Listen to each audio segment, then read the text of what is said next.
নমস্কাৰ। আজি ক'বলৈ ওলোৱা বিষয়টো হৈছে চীনৰ ভাৰত আক্ৰমণ।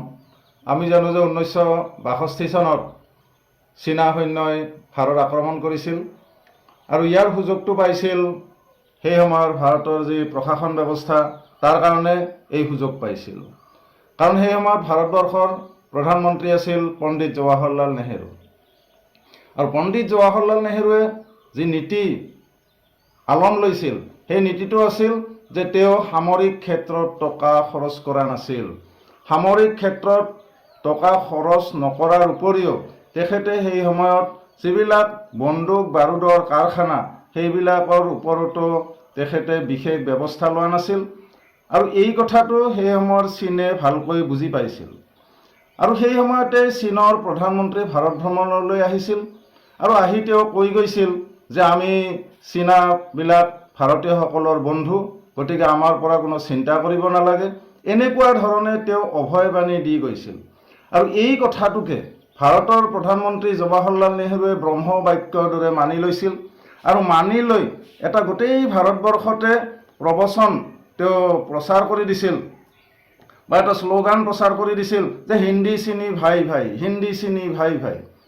আৰু এই গোটেই কথাখিনি তেওঁ এনেকুৱা ধৰণে ৰাইজৰ মাজত প্ৰচাৰ কৰিছিল যে আমাৰ কোনো শত্ৰু নাই, চীন আমাৰ শত্ৰু নহয়, চীন আমাৰ বন্ধু, চীনাবিলাক আমাৰ ভাই ভাই। গতিকে আমি কিয় সেনা তৈয়াৰ কৰিব লাগে, আমি সেনা বাহিনী কিয় ইমান টকা খৰচ কৰিব লাগে, আমি কিয় বন্দুক বাৰুদৰ কাৰখানা তৈয়াৰ কৰিব লাগে, এইবিলাক আমি এতিয়া নকৰি এই টকাবিলাক আমি বেলেগ কামত খৰচ কৰিম, বেলেগ উন্নয়নত খৰচ কৰিম। এই কথাবিলাক চীনে বুজি পালে আৰু চীনে এই সুযোগ গ্ৰহণ কৰি 1962 চনত ভাৰত আক্ৰমণ কৰিলে। আৰু ভাৰত আক্ৰমণ যেতিয়া কৰিলে তেতিয়া ভাৰতীয় সৈন্য মুঠেই সাজু নাছিল। কাৰণ ভাৰতীয় সৈন্যই কেতিয়াও ভবা নাছিল যে চীনে ভাৰত আক্ৰমণ কৰিব, যাৰ কাৰণে ভাৰতীয় সৈন্যৰ হাতত কোনো ধৰণৰ বিশেষ অস্ত্ৰ নাছিল চীনা সৈন্যক প্ৰতিহত কৰিবলৈ। আৰু সেই সুযোগতে চীনা সৈন্যই দখল কৰিলে, কি দখল কৰিলে যে ভাৰতৰ যি মানসৰোবৰ বুলি কওঁ আমি, আৰু কৈলাশ পৰ্বত এইবিলাক দখল কৰি পেলালে। কাৰণ চীনৰ নজৰ আছিল যে আকছাই চীন বুলি কওঁ, সেই আকছাই চীন চীনৰ নজৰত আছিল যে সেইখিনি তেওঁলোকে দখল কৰিব লাগে, সেইখিনি তেওঁলোকে ল'ব লাগে। আৰু এই বিষয়ে আগতে ইংৰাজৰ লগত চীনে বিভিন্ন ধৰণে আলোচনা কৰিছিল যে এইখিনি আমাক দিয়ক। আৰু তেতিয়া ইংৰাজে সেই সময়ত ইংৰাজৰ শাসনকালত ইংৰাজে কৈছিল চীনক যে তেনেহ'লে আমাক তিব্বতখন দিয়ক। কিন্তু চীনে তিব্বত দিবলৈ তেওঁলোকে অস্বীকাৰ কৰিছিল। গতিকে ইংৰাজেও চীনক কৈছিল যে তেনেহ'লে আমিও আকছাই চীন নিদিওঁ।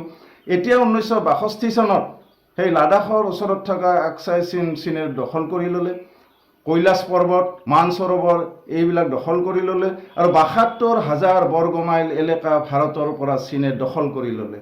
আৰু দখল কৰি লৈ তাৰপিছত চীনে কি কৰিলে যে অৰুণাচলো আমাৰ, এই অৰুণাচল আমাৰ এই বুলি কৈ অৰুণাচলৰ যেতিয়া যুদ্ধৰ বাবে তেওঁলোক সাজু হ'ল তেতিয়াহে ভাৰতীয় সৈন্যৰ চকু মেল খালে, ভাৰতৰ প্ৰধানমন্ত্ৰীৰ চকু মেল খালে। আৰু ভাৰতৰ প্ৰধানমন্ত্ৰীয়ে তেতিয়া কেনেকৈ চীনক প্ৰতিহত কৰিব পাৰি এই বিষয়ে চিন্তা কৰিলে। আৰু তেতিয়া চীনে কি কৰিলে, যুদ্ধ বিৰতি ঘোষণা কৰিলে। কাৰণ চীনেতো পোৱাখিনি পালেই, চীনে যিখিনি ল'ব বিচাৰিছিল আকছাই চীন, মানসৰোবৰ, তাৰপিছত কৈলাশ পৰ্বত এইবিলাকতো চীনে দখল কৰি ল'লে।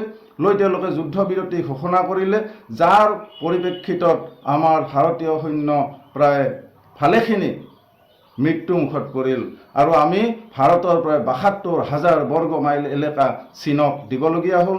আৰু এতিয়া ভাৰতৰ তীৰ্থযাত্ৰীয়ে যদি কৈলাশলৈ তীৰ্থভ্ৰমণলৈ যাব লগা হয়, মানসৰোবৰলৈ যাব লগা হয়, চীনৰ পৰা ভিছা ল'ব লাগে। এনেকুৱা দুৰ্দিন হ'ল ভাৰতৰ ভুলৰ কাৰণে যে ভাৰতে সামৰিক ক্ষেত্ৰত মুঠেই মনোযোগ দিয়া নাছিল আৰু এই সুযোগটো বিদেশী ৰাষ্ট্ৰ চীনে ল'লে।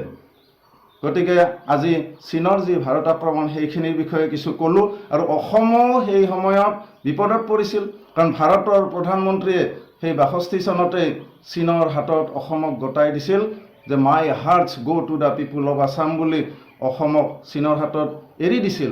কিন্তু ভাগ্য ভাল যে চীনে যুদ্ধবিৰতি ঘোষণা কৰি যিহেতু তেওঁলোকে পাবলগীয়াখিনি ৭২,০০০ বৰ্গ মাইল পালে, তেওঁলোকে তাৰপিছত গুচি গৈছিল আৰু এনেদৰে অসম আমি ৰক্ষা কৰিছিলোঁ। ধন্যবাদ।